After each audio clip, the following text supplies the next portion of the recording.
भारत माता की, भारत माता की, भारत माता की। वंदे वंदे वंदे। याद करिए, उत्तर प्रदेश जैसे राज्य में हम लोगों ने 9 वर्ष में 40,000 बड़े उद्योग और 96 लाख छोटे उद्योग लगाए हैं। नोट करिए, 96 लाख एमएसएमई यूनिट और 40,000 बड़े उद्योग लगाए हैं। 3 करोड़ नौजवानों को एमएसएमई में, 65 लाख नौजवानों को बड़े उद्योगों में नौकरी मिली है। 9 लाख से अधिक नौजवानों को सरकारी नौकरी दी है। मैं कहता हूं, बंगाल की सरकार, टीएमसी की सरकार बताए उसने 15 वर्षों में कितने बंगाल के नौजवानों को नौकरी दी है, वो नहीं बता सकती। बहनों और भाइयों, उत्तर प्रदेश में 2017 में प्रधानमंत्री मोदी जी के आह्वान पर भारतीय जनता पार्टी की सरकार बनी।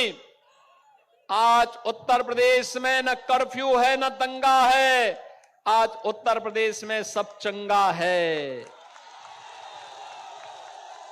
टेरर समाप्त, तुष्टीकरण समाप्त, माफिया राज समाप्त, कटमनी समाप्त, करप्शन समाप्त और माफिया और टेरर के ऊपर यूपी का बुलडोजर कैसे चलता है आपने देखा होगा, धड़धड़ा के चलता है। कभी भारत को पहचान देने वाला हमारा बंगाल आज स्वयं पहचान के लिए मोहताज दिखाई दे रहा है। माटी घुसपैठियों के कब्जे में जा रही है, मानुष भयभीत है। आओ,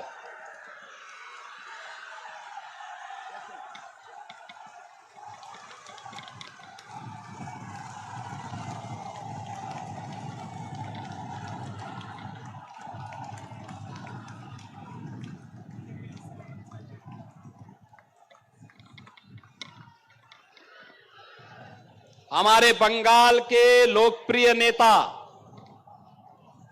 अभी आपके सामने आए हैं। बहुत जोरदार करतल ध्वनि से उनका स्वागत करिए।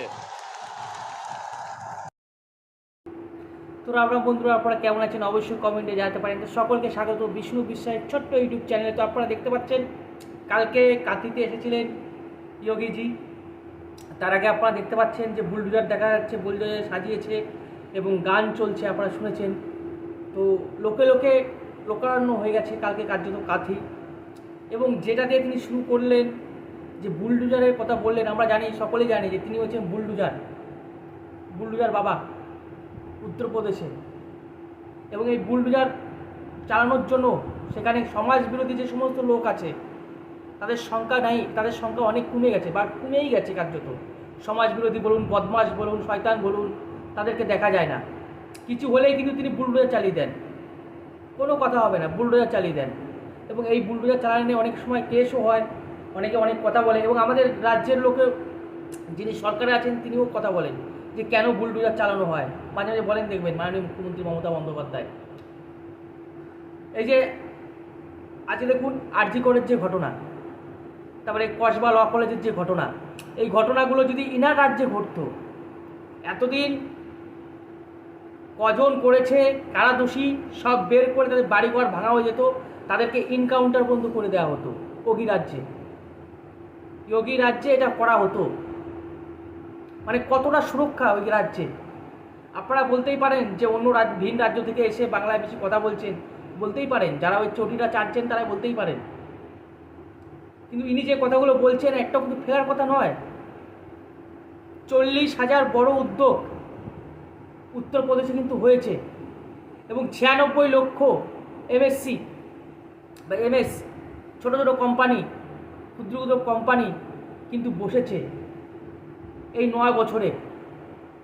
উত্তরপ্রদেশ, এবার কল্পনা করুন, উত্তরপ্রদেশ আগে যেখানে কথায় কথায় দাঙ্গা হতো, উত্তরপ্রদেশে কথায় কথায় যেখানে দাঙ্গা হতো, হত্যা হতো, মেয়েরা ভয়ে বেরোতে পারতো না উত্তরপ্রদেশে, সেইখানে এখন এত শান্তি, এত নারীদের সুরক্ষা, মানে অবাক লাগে যে বিজেপি সেখানে আছে। নিশ্চয়ই বিজেপির তো ক্রেডিট দিতে হবে, যদিও ক্রেডিট হচ্ছে এনার যোগীজি, কারণ পার্টি তো সব ভালো, মানুষ ভালো, পার্টি সবাই ভালো, মানুষ এবার কেমন হবে সেটা হচ্ছে পরের কথা। তো যোগীজি কিন্তু সম্পূর্ণ ক্রেডিট এনার, যে ইনি কীভাবে কন্ট্রোল করেছেন সন্ত্রাসবাদকে। কারণ আমরা সকলেই জানি এর বিজেপি আসার আগে উত্তরপ্রদেশে কী হতো, কথায় কথায় দাঙ্গা হতো, কথায় কথায়। এবং সেখানে কংগ্রেস এমন জিনিস তৈরি করেছিল, কংগ্রেস পার্টি এমন একটা জিনিস তৈরি করেছিল, জাতিভেদ, হিন্দুদের মধ্যে জাতিভেদ, উঁচু নিচু, জাট যাদব, এই সমস্ত তৈরি করে রেখেছিল। কিন্তু ইনি আসার পর সেই সমস্ত জাতিভেদ পুরো কিন্তু উঠে গেছে, অনেকটাই উঠে গেছে। আর তারপরে তো সুরক্ষার কথা রয়েছে, তারপর তো কর্মের কথা তো বলছি। আমি হয়তো বললে আপনারা ভাববেন আমি জ্ঞান দিচ্ছি, কিন্তু এটা বাস্তব। ইনি যে কথাগুলো বলেছেন এটা ফেলান না, যে 9 বছরে 86 লক্ষ মানুষকে, ছেলেকে, 86 লক্ষই তো বললো না, 46 লক্ষ,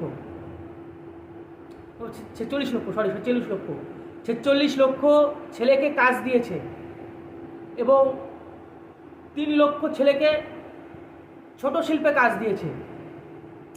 ইনি চ্যালেঞ্জ দিয়ে বলছেন যে এখানে তো তৃণমূল সরকার রয়েছে, 15 বছরে কটা ছেলেকে কাজ দিয়েছে সেটা বলুক, বলতে পারবে না। আমাদের রাজ্যের মুখ্যমন্ত্রী বলতে পারবে না জোর গলায় যে 15 বছরে কটা কোম্পানি বসেছে, কটা ছেলেকে কাজ দিয়েছে, বলতে পারবে না। উল্টে 26,000 চাকরি তিনি খেয়েছেন, তার পার্টি, তার সরকার 26,000 জনের চাকরি খেয়েছেন উল্টে। শিক্ষক দুর্নীতি, নিয়োগ দুর্নীতি। আজকে উত্তরপ্রদেশ এত উন্নত, সেখানে মেয়েদের এত সম্মান, মানে এতটা নিরাপত্তা। যারা দুষ্কৃতী, যারা দুষ্কর্ম করে, তারা যদি ভাবে যে আমি দুষ্কর্ম করে পালিয়ে যাব, তারা যদি ভাবে যে আমি দুষ্কর্ম করে পালিয়ে যাব উত্তরপ্রদেশে, যে রাস্তা দিয়ে যাবে সেই রাস্তার মোড়ে দাঁড়িয়ে থাকবে যমরাজ দাঁড়িয়ে থাকবে। উত্তরপ্রদেশে আপনারা দেখেছেন কীভাবে এনকাউন্টার করা হয় দোষীদের, সে নিয়ে আমাদের রাজ্যে কিন্তু অনেকে হেই করে ওঠে। এবং তিনি যে কথাগুলো বলেছেন একটা কিন্তু ফেলে দেওয়ার কথা নয়। আজকে আমাদের পশ্চিমবঙ্গ অবৈধ লোকেতে ভরে গেছে, কাদের দ্বারায়? আপনারা বলতে পারেন অবৈধ লোক কোথায়, অবৈধ লোক কোথায়? আপনারা বুকে হাত দিয়ে বলতে পারবেন যে একজন অবৈধ লোক নেই? তো সেটাই কি করে আসলো? এবং তার কাছে ভারতের Aadhaar card, PAN card, ration card কী করে তৈরি হলো? এটা তো সবথেকে বড় কথা। এবং আমি তো বলবো যে যা লোক দেখছি এবং বিজেপি যে হিসেবে পশ্চিমবঙ্গের দিকে তাকিয়েছে, আমার মনে হচ্ছে এবার বিজেপি কিন্তু জিততে পারে। এবং এনারা যে পয়েন্ট ধরেছে সেই পয়েন্টটা আমি বলবো খুবই সুন্দর। কারণ এই 15 বছরে পশ্চিমবঙ্গে কোনো কাজ হয়নি, না কোনো একটা শিল্প হয়েছে, না চাকরি হয়েছে, যা হয়েছে কেন্দ্র সরকারের। অনেক নেতা আছে যে তোমাদের যোগ্যতা নাই, তোমরা চাকরি করবে কী করে, অনেকে বলে, কিন্তু এই কথাটা কেউ বলে না যে যত কাজ হচ্ছে সব তো কেন্দ্র সরকারের। এই যে গ্রুপ ডি রেলের, সেটাও তো কেন্দ্র সরকারের। পশ্চিমবঙ্গ সরকারের, রাজ্য সরকারের কী কাজ বেরিয়েছে? কটা কোম্পানিতে আজকে ছেলে নিয়োগ হচ্ছে, এটা কিন্তু কেউ বলে না। এত যদি চাকরি হবে, 45 লক্ষ পরিযায়ী শ্রমিক পশ্চিমবঙ্গের অন্যান্য রাজ্যে কেন কাজ করছে? কোনো রাজ্যে তো ভাই, প্রায় ভারতবর্ষের বেশিরভাগ রাজ্যে বিজেপি শাসিত রাজ্য, এবং যারা পশ্চিমবঙ্গের পরিযায়ী শ্রমিক তারা বিজেপি শাসিত রাজ্যে কিন্তু কাজে যায়। কেন যাচ্ছে তারা কাজে? তারা যদি এতটাই খারাপ হবে, তারা কোনো যদি কাজই যদি না করে থাকে তাদের রাজ্যের জন্য, তাহলে তারা কেন যাচ্ছে সেই সমস্ত রাজ্যে? কেন যাচ্ছে গুজরাটে, কেন যাচ্ছে মহারাষ্ট্রে, কেন যাচ্ছে ইউপিতে মানুষ কাজ করার জন্য? এই প্রশ্নগুলো করা উচিত এবং ভাবা উচিত। যারা এই 26-এ ভোটটা দেবেন, ভাবা উচিত যে এই 15 বছরে কী করেছে মাননীয় মুখ্যমন্ত্রী।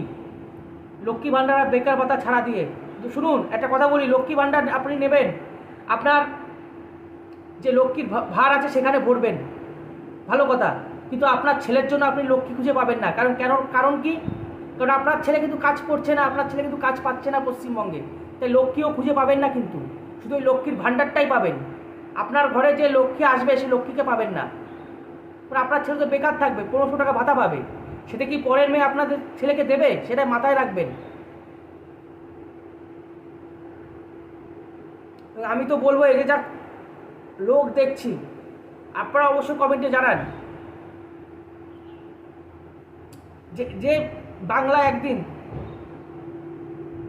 পুরো ভারতবর্ষকে পথ দেখাতো, যেখানে 28 থেকে 32% ইন্ডাস্ট্রি হাব ছিল, 35 বছর বাম সরকার এবং এই 15 বছর মানে তৃণমূল সরকার পুরোপুরি ধূলিসাৎ করে দিয়েছে। সেই 28% বা 32% হোক, সেটা এখন নেমে এসেছে 17%-এ। ইন্ডাস্ট্রি হাব 17% নেমে এসছে। কি করে সম্ভব? যেখানে অন্যান্য রাজ্য উন্নত হচ্ছে, বিহারের দিকে তাকিয়ে দেখুন, বিজেপি শাসিত রাজ্য, সেখানে কোনোদিন ভাবেনি কেউ যে পাতাল রেল হবে, সেখানেও পাতাল রেল করেছে, সেখানেও কিন্তু পাতাল রেল হয়েছে, বিজেপি শাসিত রাজ্য। একটু ভাববেন, যখন ভোটটা দেবেন একটু ভাববেন। তো আপনারা অবশ্যই কমেন্টে জানান। তো ভালো থাকুন, সুস্থ থাকুন। রাম রাম, ভারত মাতা কি জয়, বন্দে মাতরম, জয় শ্রীরাম।